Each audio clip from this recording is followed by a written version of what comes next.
In 1965, you could buy a house in Toronto for $15,000 while earning $5,000 a year.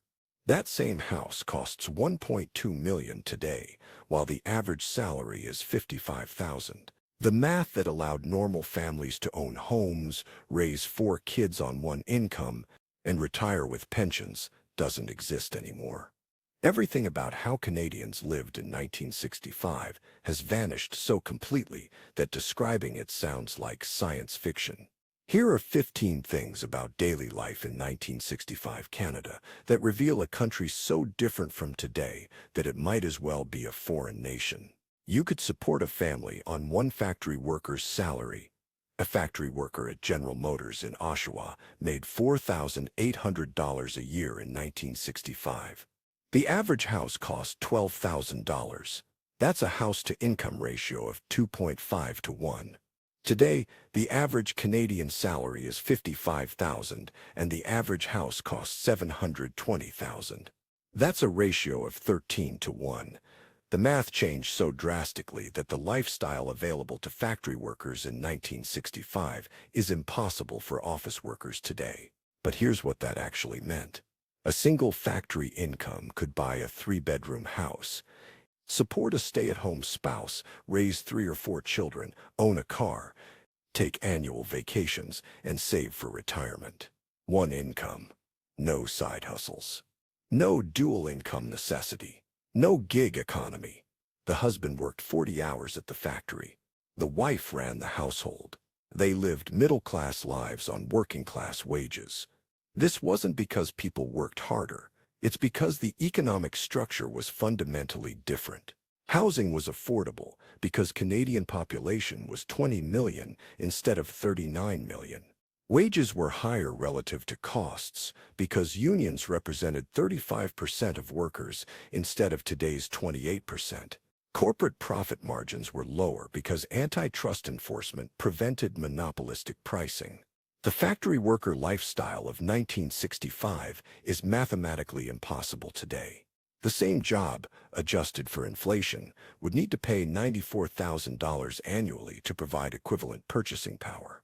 It pays $48,000. The gap is the destruction of working-class prosperity. University cost $300 per year, and everyone could afford it. Tuition at the University of Toronto in 1965 was $275 per year. A part-time summer job paid about $1.50 per hour. Working 20 hours per week for 12 weeks earned $360. One summer of part-time work paid tuition with money left over for books and expenses. Today, U of T charges $14,180 per year for Canadian students. Minimum wage is $16.55 per hour. Working 20 hours per week for 12 weeks earns $3,972. You can't even pay tuition, let alone housing and food. Students graduate with an average debt of $28,000. Graduating debt-free was normal. But here's what this changed about social mobility. University in 1965 was accessible to anyone academically qualified, regardless of family wealth. Working-class kids could attend university by working summers. The education system was a genuine path to upward mobility because cost wasn't a barrier. Today, university is accessible primarily to families who can afford $60,000 over 4 years, or students willing to take crushing debt. The working-class pathway to professional careers has been financially blockaded. The same education that was available to everyone in 1965 is now a luxury purchase. Healthcare was free, but doctors still made house calls. Medicare was brand new in 1965. Saskatchewan had implemented it in 1962. The rest of Canada was rolling it out. Universal health care was controversial. Doctors protested, but it happened, and suddenly every Canadian could see a doctor without facing bankruptcy. But here's what's shocking to modern ears. Doctors still made house calls. If you were sick, the doctor came to your home. You didn't go to emergency rooms for basic care because the doctor came to you. This was standard practice, not luxury service. The math worked because doctor-to-patient ratios were better. Canada had one doctor per 850 people in 1965. Today it's one per 520. But in 1965, doctors spent less time on paperwork and insurance bureaucracy. They had time to visit patients at home. They weren't optimizing patient volume to maximize billing. Healthcare was simpler because medicine was simpler. Fewer diagnostic tests, fewer treatment options, lower costs. Doctors made house calls because they had time and patients expected it. Today, you wait 6 months for a 15-minute appointment in a crowded clinic. The system gained complexity and lost accessibility. You could smoke everywhere and nobody cared. Airplanes had smoking sections. Offices had ashtrays on every desk. Restaurants were filled with cigarette smoke. Hospital waiting rooms had ashtrays. Teachers smoked in staff rooms between classes. Smoking was normal, accepted, and ubiquitous. Here's how normal it was. In 1965, 54% of Canadian men smoked and 28% of women. That's over 6 million adults smoking regularly in a country of 20 million. Cigarettes cost 35 cents per pack. Smoking wasn't seen as a health crisis. It was seen as normal adult behavior. But here's what nobody knew yet. The link between smoking and lung cancer was established scientifically in 1950, but culturally ignored for decades. Tobacco companies spent millions on advertising that made smoking look sophisticated. Doctors appeared in cigarette ads. The public health campaign against smoking hadn't started yet. By 1965, the Surgeon General in the U.S. had issued warnings about smoking, but Canada lagged behind. Warning labels wouldn't appear on Canadian cigarettes until 1972.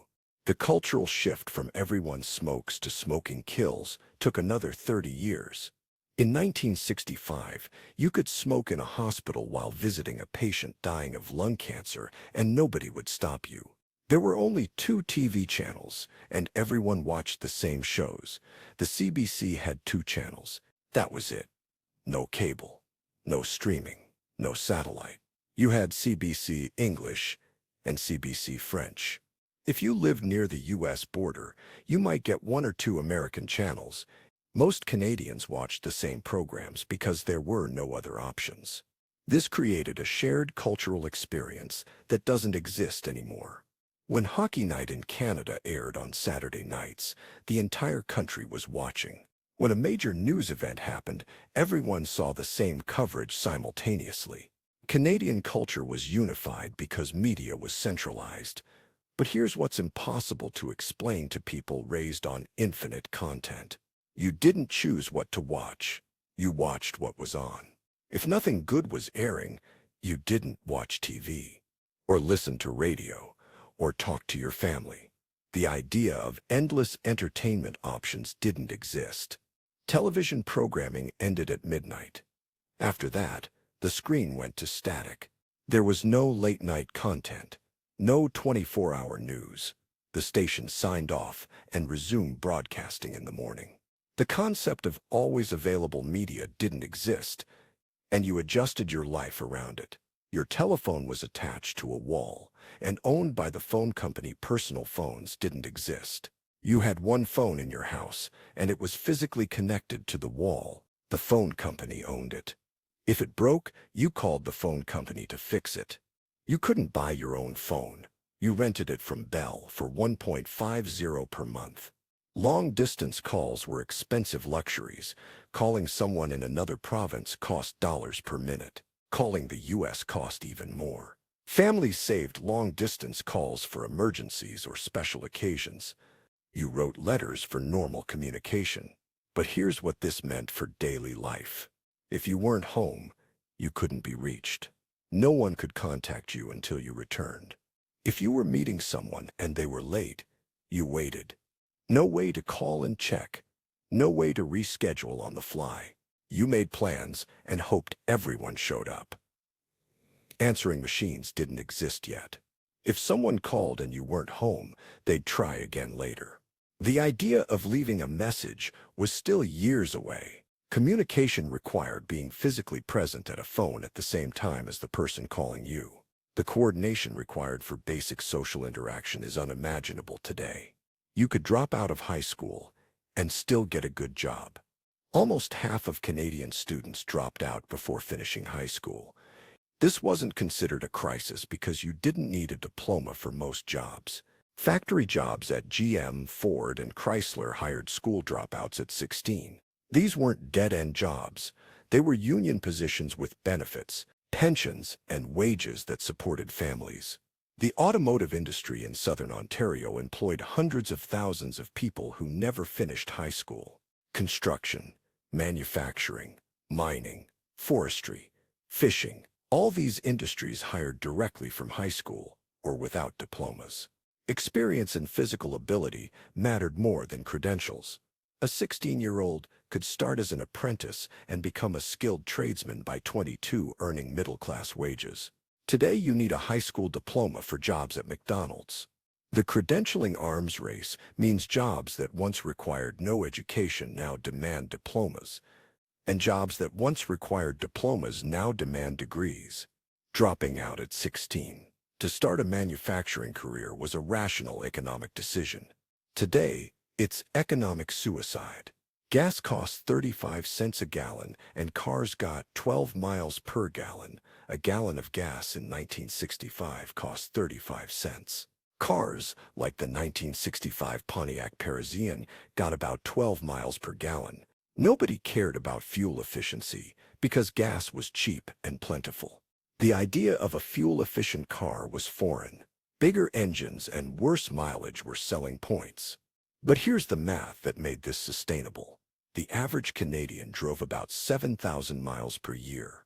At 12 mpg, that's 583 gallons. At 35 cents per gallon, less annual fuel cost was $204. That's 4% of the average annual salary of $5,000.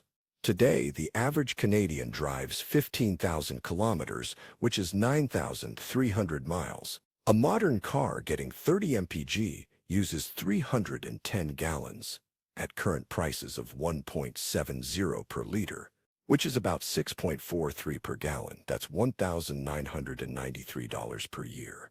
That's 3.6% of the average salary.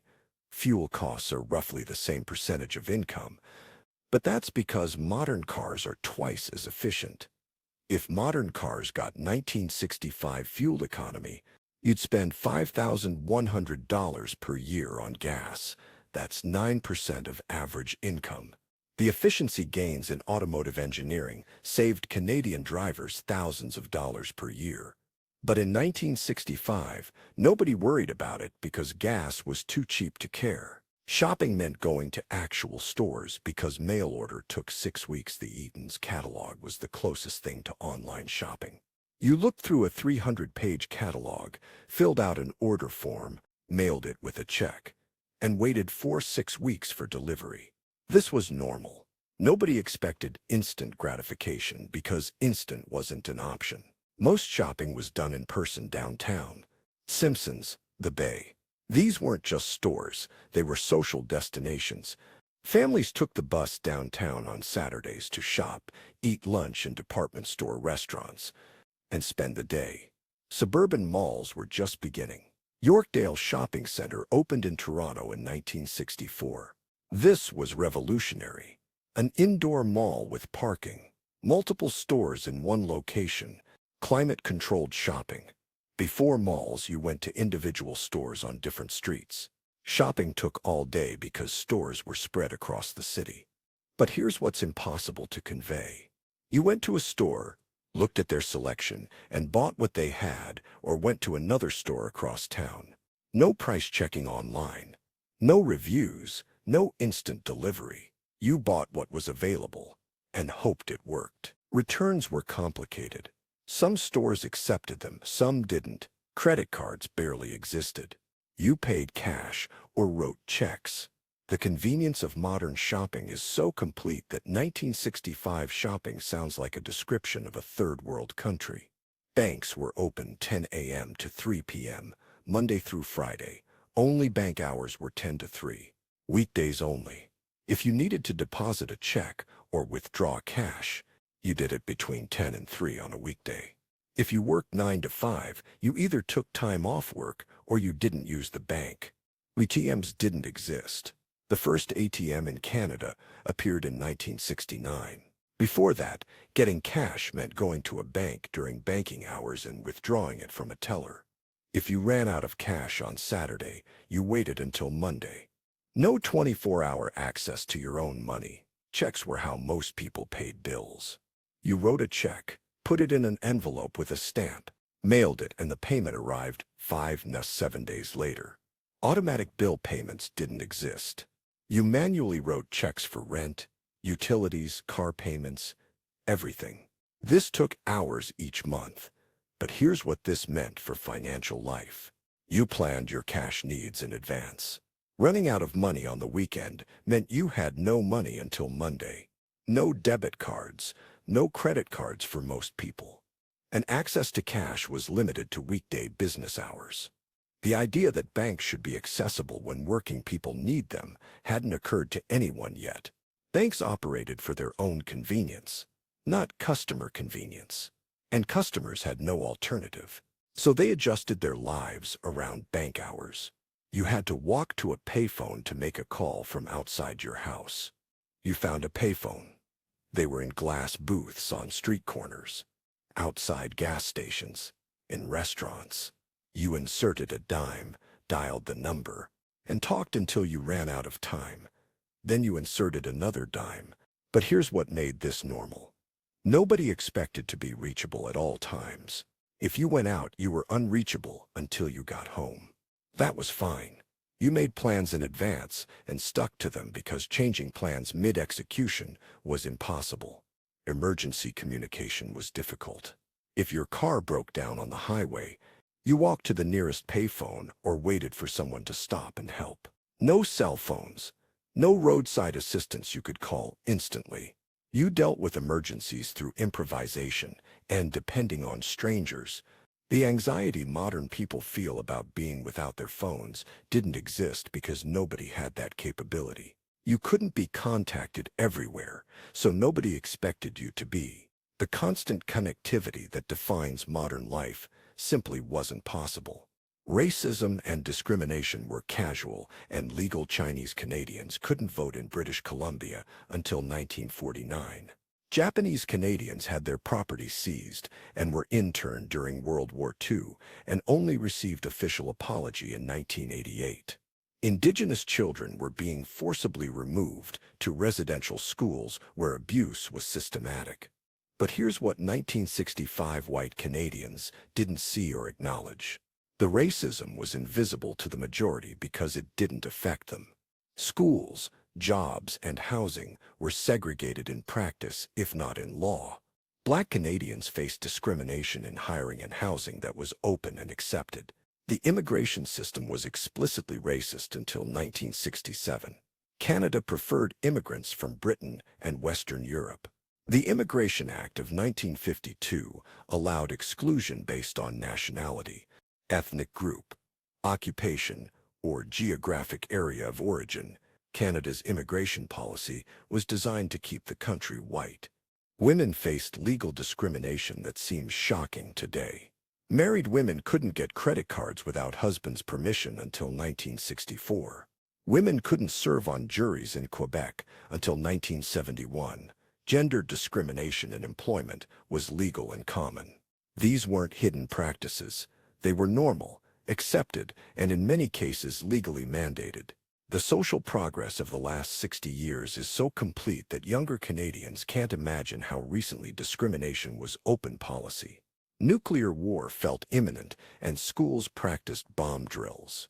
The Cold War was at its peak in 1965. Children practiced duck and cover drills in schools, hiding under desks in preparation for nuclear attack. Families built fallout shelters in basements. But here's how normalized it was. Government pamphlets explained how to survive nuclear war by stockpiling canned food and water in your basement. Schools treated bomb drills like fire drills, routine preparation for realistic scenarios. Children grew up genuinely believing nuclear war might happen. The Cuban Missile Crisis of 1962 was only 3 years earlier. The world had been hours away from nuclear war. That memory was fresh. Soviet and American tensions were constant. Every international incident raised fears of escalation to nuclear conflict. This shaped everything about how people thought about the future. Long-term planning seemed pointless when nuclear war could happen at any moment.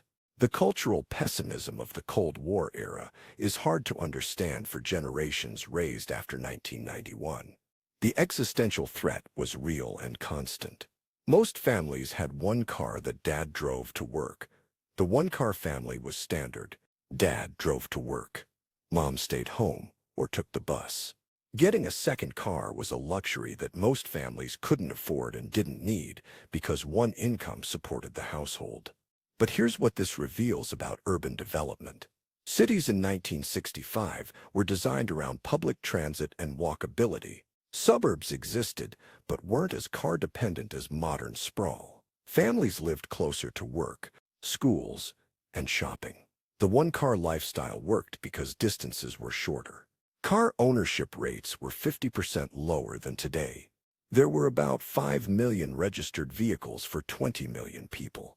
Today, there are 26 million vehicles for 39 million people. Population doubled. Vehicle ownership quintupled. The shift to multi-car families changed everything about urban planning, housing development, and daily life. In 1965, you could function normally without a car.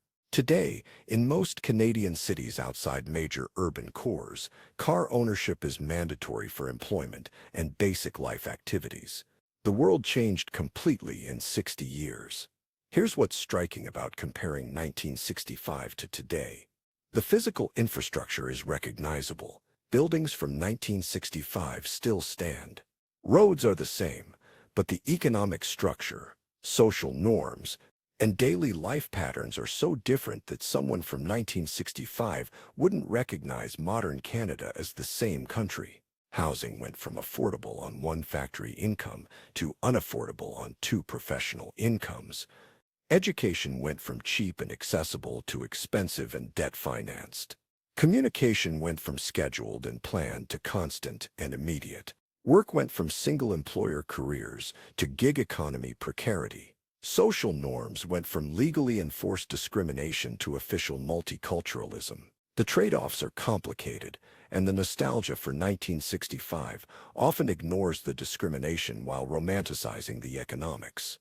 What's undeniable is that 1965 Canada was a completely different world, and the people living in it had no idea how thoroughly everything was about to change.